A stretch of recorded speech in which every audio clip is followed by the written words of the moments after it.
Well, good morning and welcome to CBS News Mornings. It's 7 o'clock here in New York City. I'm Anne-Marie Green. And Donald Trump scores another victory in his fight for the Republican nomination. His win in New Hampshire last night paves the way for a possible rematch against President Biden in November. CBS News projects that he won 55% of the vote. However, Nikki Haley says that she is not bowing out yet. She vowed to continue fighting, especially in her home state of South Carolina next month. Last night, Trump and Haley traded jabs as they addressed supporters. She was up and I said, wow, she's doing like a speech like she won. She didn't win, she lost. And you know, last week we had a little bit of a problem, and if you remember, Ron was very upset because she ran up and she pretended she won Iowa. And I looked around, I said, didn't she come in third? Yeah, she came in third. I defeat Biden handily.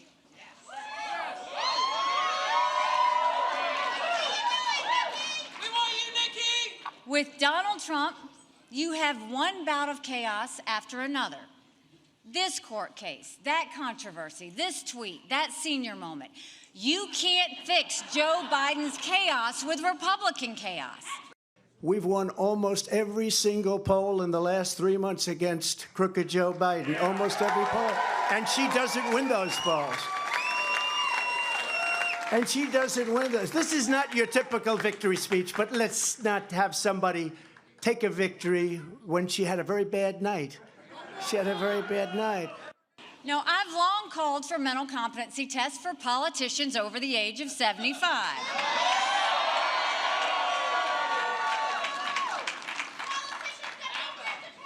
Trump claims he'd do better than me in one of those tests. Maybe he would, maybe he wouldn't.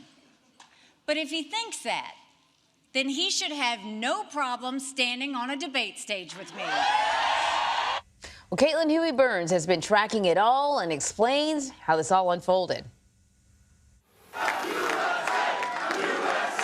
With New Hampshire, it's back-to-back victories for former President Donald Trump as he moves closer to the Republican presidential nomination. We have to do what's good for our party. Trump's win in the state, where nearly half of the voters identify as independents, adds to questions about former Ambassador Nikki Haley's path to victory. And Trump spent a majority of his speech last night appearing almost angry as he fixated on his only remaining GOP opponent. This is not your typical victory speech, but let's not have somebody take a victory when she had a very bad night. She had a very bad night. Trump's success in New Hampshire comes down to the strength of his base. According to CBS News exit polls, 80% of Trump's voters described their support as strongly for him, while only 30% of Haley's voters said they strongly favor her. Most of her backers said they were voting for her with some reservations or because they disliked Trump. New Hampshire is first in the nation. It is not the last in the nation. Still, Haley is vowing to stay in the race, criticizing her 77-year-old rival. With Donald Trump, you have one bout of chaos after another. This court case, that controversy, this tweet, that senior moment. While Trump appeared to forecast a bruising campaign against Haley if she stays in the fight, and he leveled baseless accusations. And just a little note to Nikki. She's not going to win. She's not going to win. But if she did, she would be under investigation by those people in 15 minutes. And so would Ron have been. But he decided to get out. He decided to get out. But Haley says it's on to her home state of South Carolina. Every time I've run for office in South Carolina, I've beaten the political establishment. I did hear Nikki say, and now it's off to South Carolina. Well, I love South Carolina.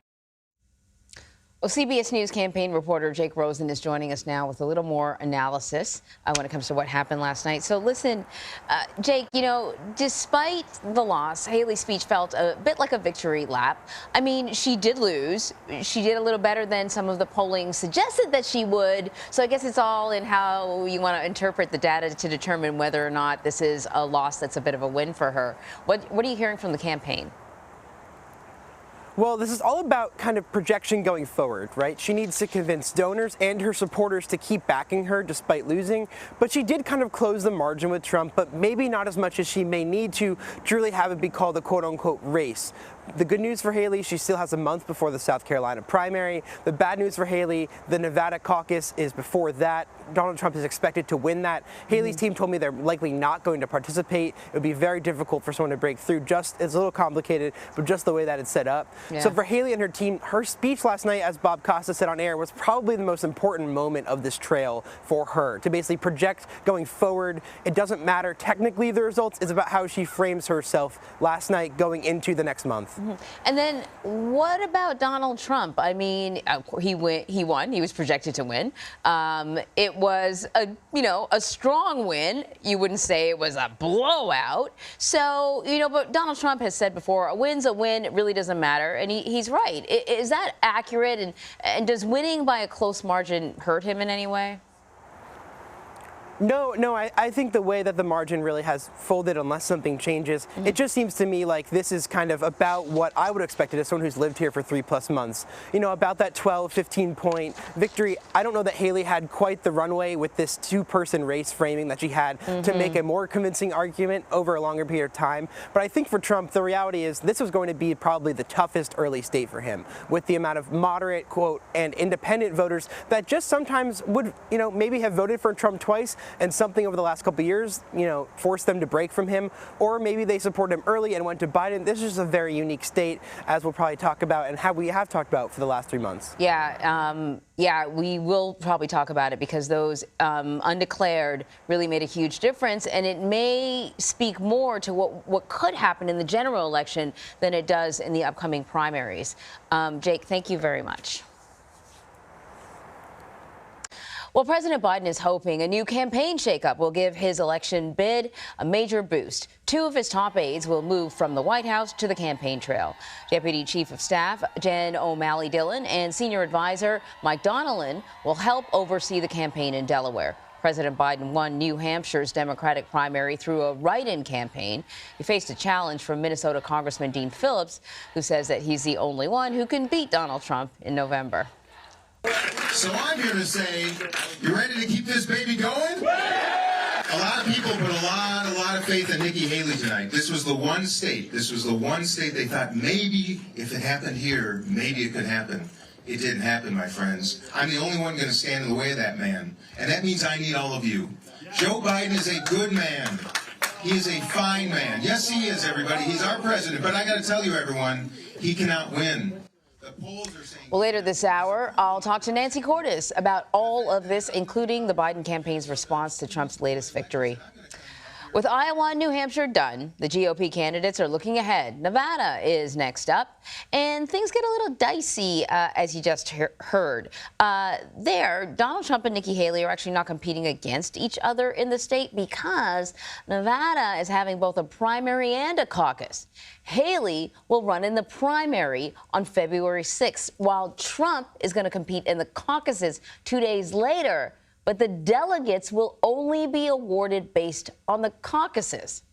Then about 2 weeks later, South Carolina will hold its primary, followed by Super Tuesday on March 5th.